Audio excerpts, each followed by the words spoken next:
Right now, a hellish strike on Moscow. NATO has already made its decision. Kaliningrad is under threat, Sevastopol is on edge, it's time to run. A sensational plan is already on the table. The Russians have found themselves in a fatal trap. The Western invasion is beginning, a global bombshell. Putin screamed in fear. Europe has started to act. The Czech Republic has launched a conveyor of death. The warehouses are open, ammunition is already flying to the front. An incredible gift for the Ukrainian armed forces. This has never happened before. Shock. Lukashenko lashed out at Trump. Tomahawks in Kyiv will provoke a nuclear apocalypse. Urgent. Mega supplies will destroy Russia. The front is being torn to pieces. The Russians are being driven back. Mass flight and colossal losses. The Ukrainian armed forces have moved forward. A blow from which the Russians will not recover. NATO stands guard. New deadly supplies are already on the way. Meanwhile, a dark chapter in the Kremlin's plans. Putin is preparing a bloody meat grinder. According to reports, millions of reservists have been prepared.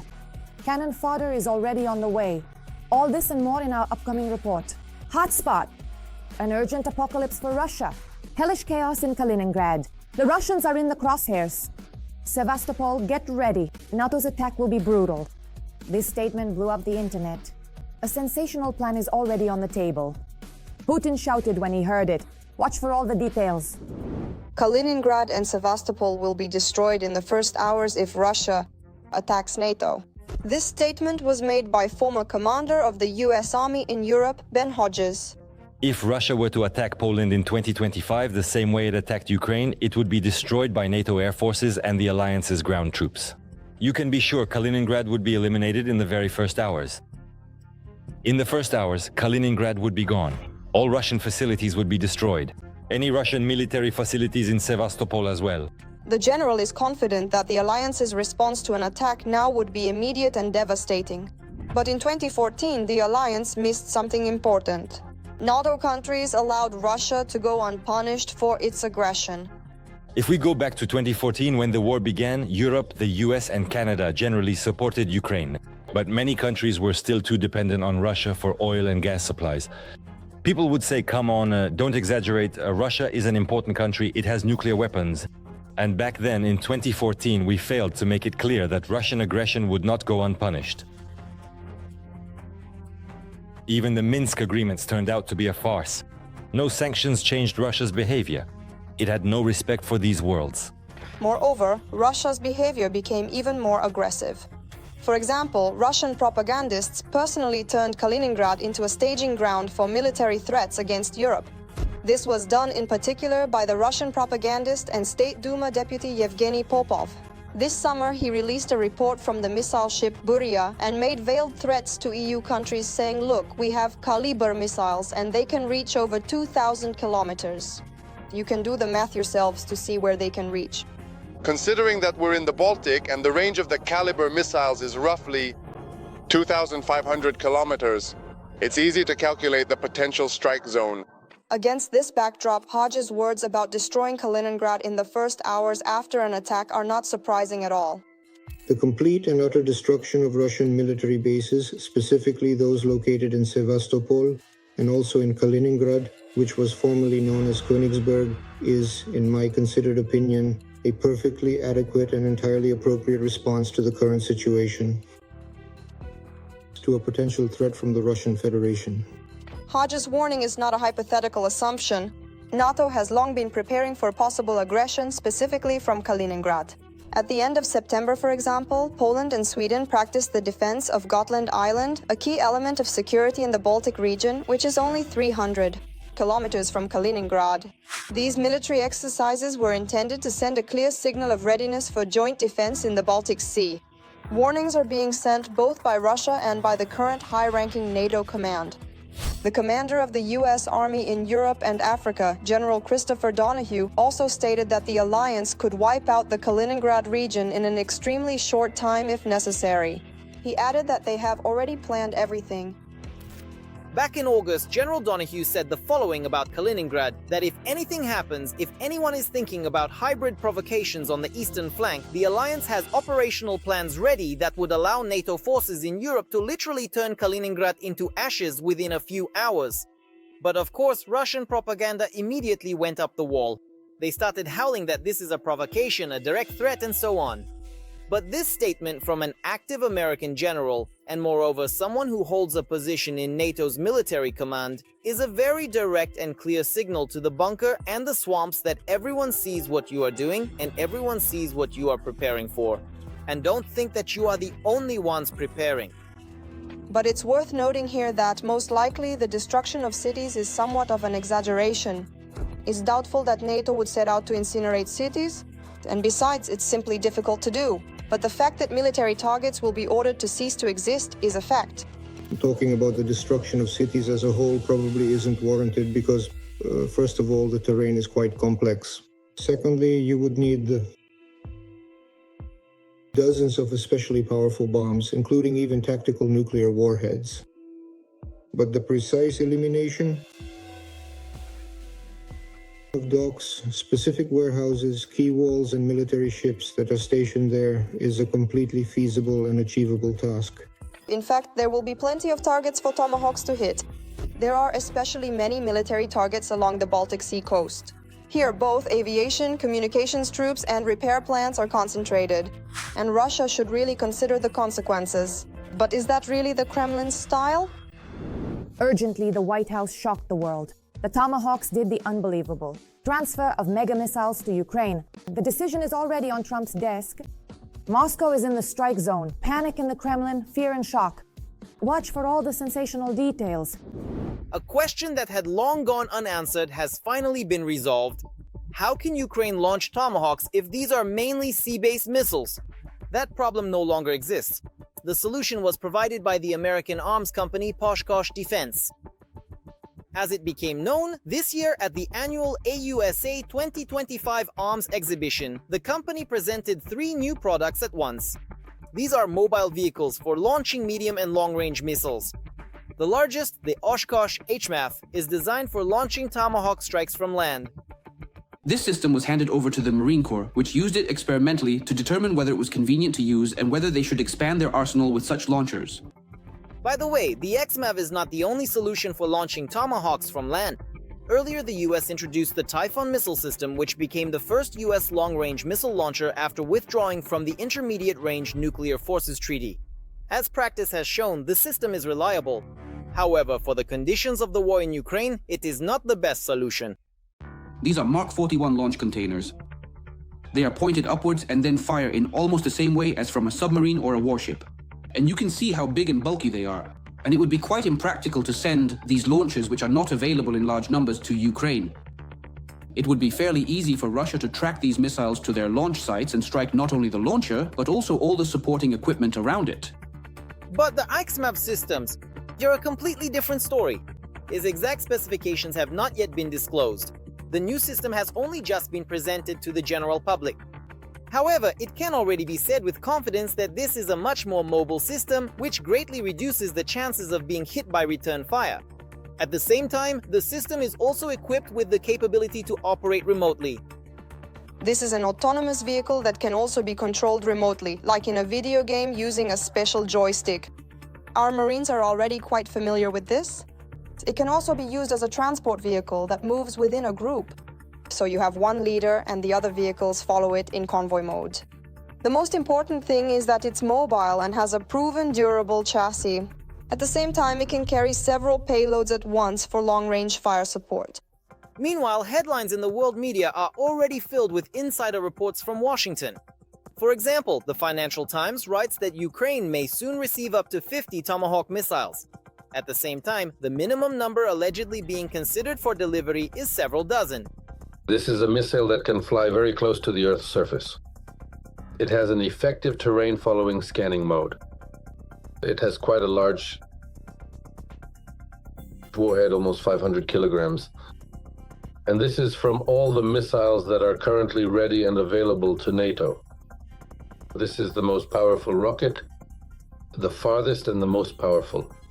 It also became known that Donald Trump confirmed a planned meeting with Volodymyr Zelensky for this coming Friday, October 17th.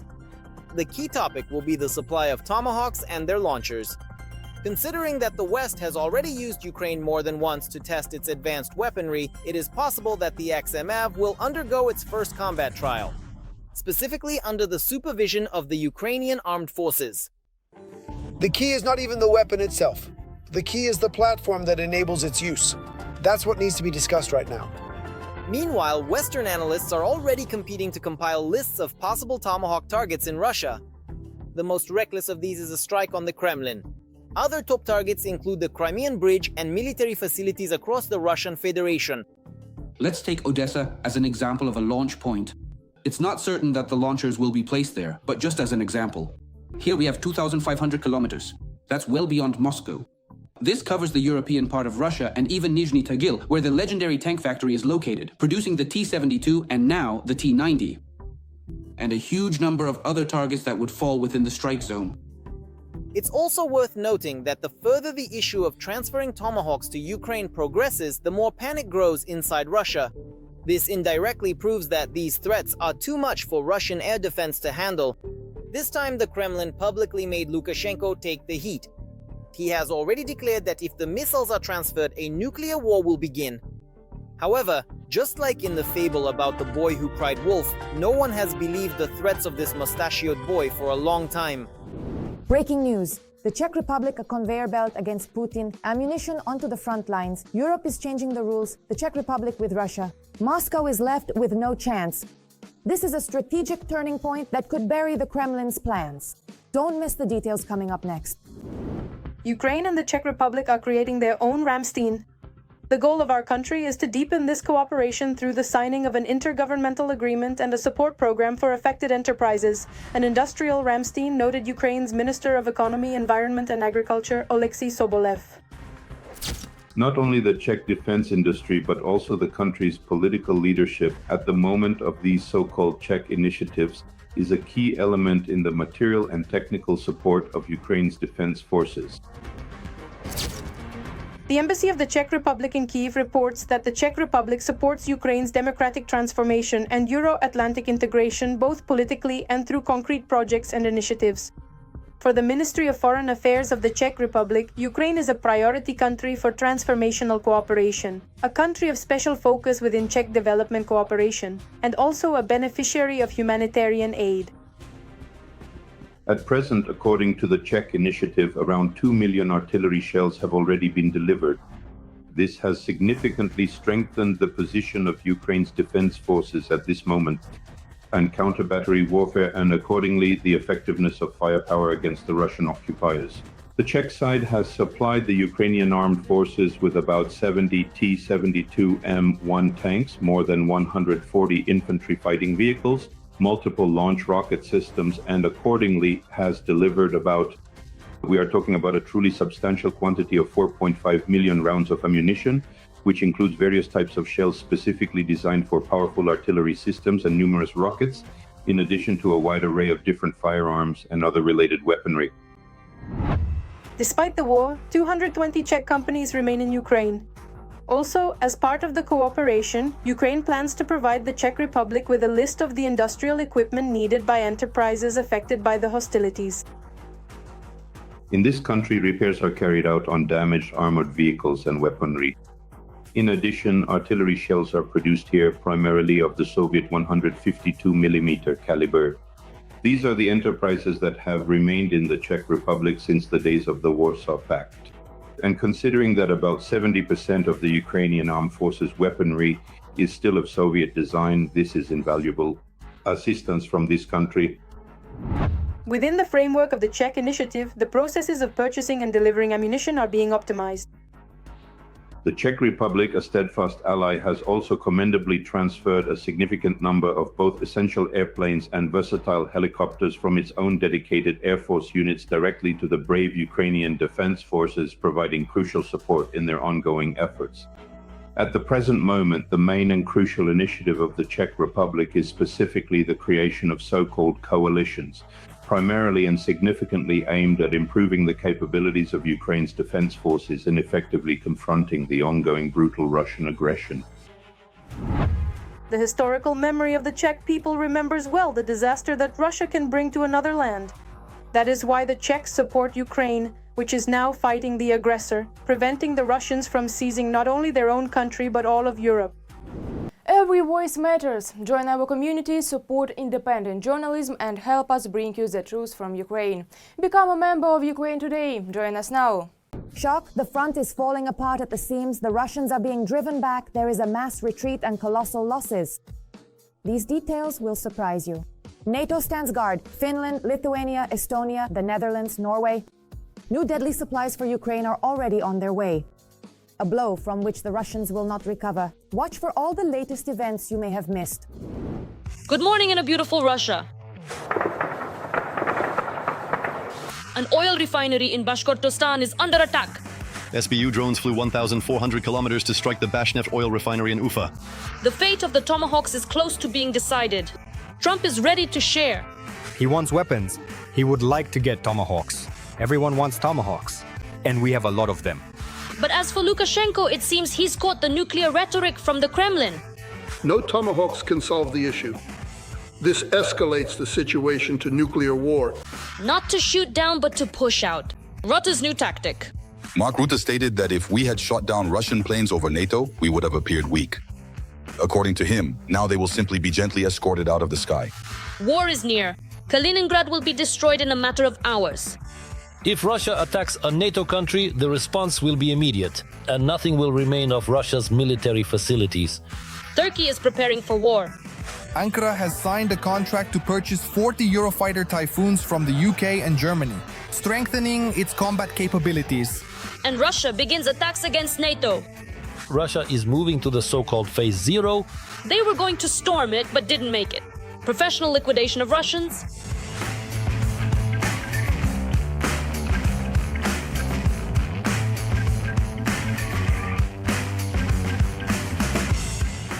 Let everything that needs to be clean be cleansed. Amen. Amen. Touched Putin where it hurt. Putin is already entering the fourth year of a war that he was supposed to win in 1 week. Donald Trump's son is sure that his father is already awaited in heaven.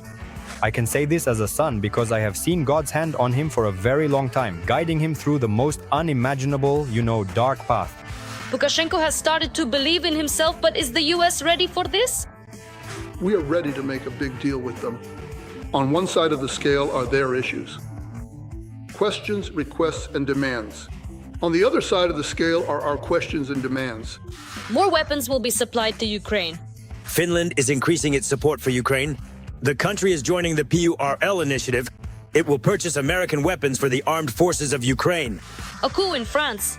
Macron is on the edge. Macron is unable to govern the country, and instead of helping, the EU is only making the crisis worse. But what is eternal in Russia is Solovyov and his nonsense. Last time was really good in Nizhny Pol at Nizhmash, right? They tested the hazel at Nizhmash.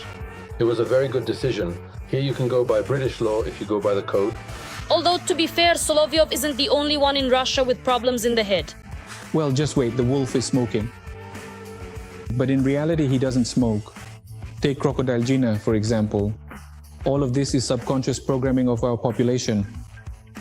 The collective West can't sleep. The heart of oil-rich Russia is in a panic. There's no gasoline even in Tyumen. Urgent. An airstrike on the Kremlin is imminent. Ukraine is reaching a completely new level of warfare. Weapons are pouring in, and the West is preparing something that could wipe Moscow off the map. Experts are in shock. The Ukrainian sky is ready for a real revolution. When will the deadly reinforcements arrive, and how will this turn the tide at the front? All the sensational details right now. Defend more effectively and attack with greater results. The Ukrainian General Staff has confirmed the upcoming transfer of an additional batch of Western fighter jets to the armed forces of Ukraine. In addition, new deliveries of Patriot systems are coming from several allies at once. This fall, Ukraine definitely does not intend to leave Moscow's strikes unanswered. Obviously, the Air Force fleet will be expanded and our capabilities will grow. This is important.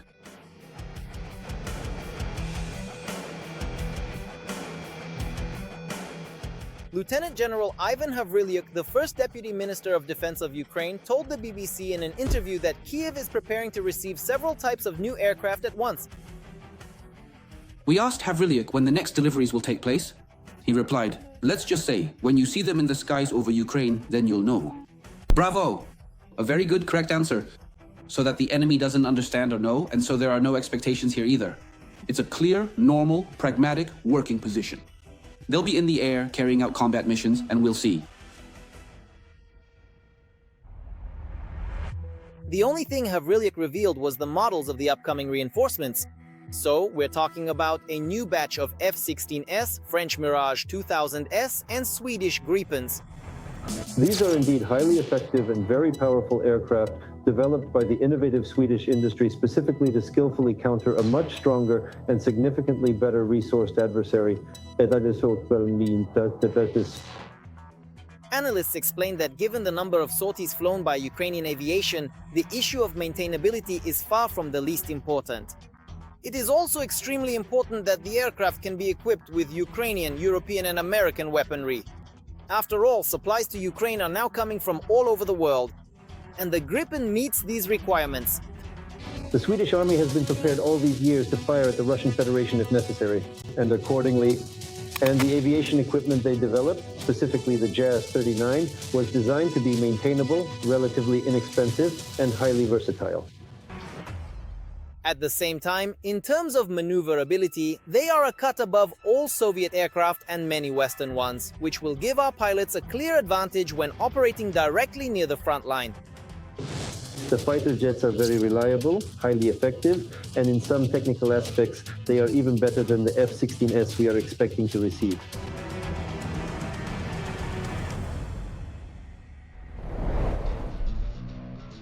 Another addition to Ukraine's air forces will be the French Mirages. This is equipment already familiar to our pilots and especially often used for long-range strikes with Scalp missiles and Storm Shadow.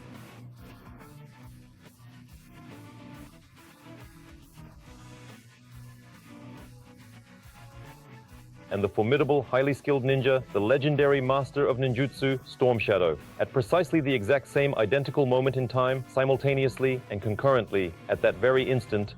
Analysts say these aircraft are also excellent during large-scale operations.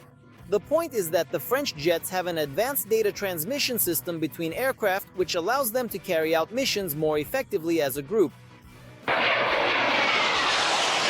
It can interface with AWACS systems, and thanks to this, it can see much more, which effectively compensates for the shortcomings of its own radar. The ability to create three-dimensional objects on the display also simplifies ground attacks and low-altitude maneuvers. However, it should be noted that the Mirages are specifically designed to operate as a team. They exchange information with each other, with ground-based radars, and with AWACS systems.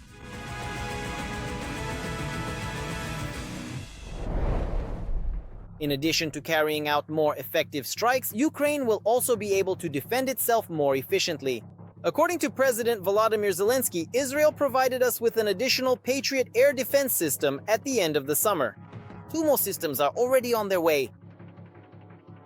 The Israeli system has been operating in Ukraine for a month. We will receive 2 Patriot systems in the fall.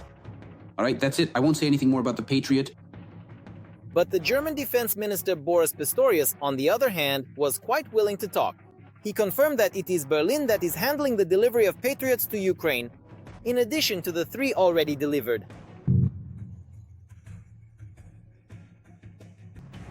However, the main intrigue surrounding the transfer of additional weapons to Ukraine today remains the American Tomahawk missiles.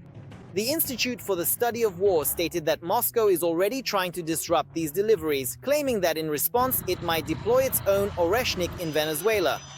However, according to rumors from Washington, these threats have had no effect on the White House. Urgent. Kremlin's diabolical plan. Putin is preparing a bloody meat grinder. In Russia, a new law has been launched. 2 million cannon fodder. The depopulation at the front has forced Moscow to take a desperate step. Reservists are being sent to the slaughter. What are these new amendments? Watch to find out. About 2 million Russians. That's how many more people the Kremlin can now send to fight in Ukraine. The Russian Ministry of Defense has come up with a way to launch mobilization by essentially just renaming it. This concerns a new bill that has been supported by the Government Commission. This is a document that allows the use of reservists in peacetime. The Ministry of Defense's bill, which sets the conditions for involving reservists in tasks during peacetime, is aimed at expanding the range of uses for this category of personnel. The point of the amendments is to broaden the scope of application for this category of personnel. That's all there is to it. Andrei Kartapolov, head of the State Duma Defense Committee. State Duma Representative Andrei Kartapolov, who is known for his repeated radical statements regarding the so-called special military operation, explained that the authorities have specified the conditions for deploying reservists. These are people who previously volunteered to serve in the Russian army, received payments and benefits for it, and are now in the reserve. In reality, however, Russia is suffering enormous losses on the front lines. The number of new contract soldiers is decreasing, but losses still need to be replenished. We see that the authorities are avoiding a second wave of mobilization, so they need a different procedure that would allow them to use the mobilization resource. Artem Kliga, human rights activist. The draft law allows reservists to be sent to war in Ukraine during peacetime under the guise of so-called special training sessions. Special training sessions are a new type of military assembly that the authors of the draft law propose to include in the law on military duty and military service, specifically in Article 54, military assemblies. Currently, it lists two categories of military assemblies, training assemblies and inspection assemblies. They propose to add a third category to these, special assemblies. As stated in the law, special assemblies are military assemblies for carrying out specific tasks in the field of defense during armed conflicts, during counter-terrorism operations, as well as when deploying the military outside the country. Only reservists will undergo them. The procedure for conducting special assemblies will be determined by the president. Their duration cannot exceed 2 months. Perhaps this scheme is for those who have not yet been willing to sign a contract with the Ministry of Defense. But who is willing to go fight for a couple of months? Maybe this is the Kremlin's way of hedging its bets in case there is a severe shortage. But after the amendments to the law on military service are signed, those who refuse to go to war in Ukraine could easily end up behind bars. There are plenty of empty spots there. The current Russian legislation, which criminalizes normal political life, is such that today anyone can be thrown in prison. And if anyone can be thrown in prison, then the camps were emptied after a huge number of people were sent to the front and killed there, so they can be filled up again. Here's another reserve. That's why I think Putin will make a decision based on tactical considerations at the last moment, when it becomes necessary, when they urgently need to send another 50,000 or 30,000 people to the front. The reserve of the Russian army consists of Russians who have voluntarily signed a contract. It was only about the creation of this reserve that Putin signed it in 2015. Reservists undergo military training every year. Usually the mobilization reserve consists of former contract soldiers. There are about 2 million such people in the territory of the Russian Federation. And in the near future, these Russians could be used in the war in Ukraine without declaring martial law or announcing a second wave of mobilization in Russia.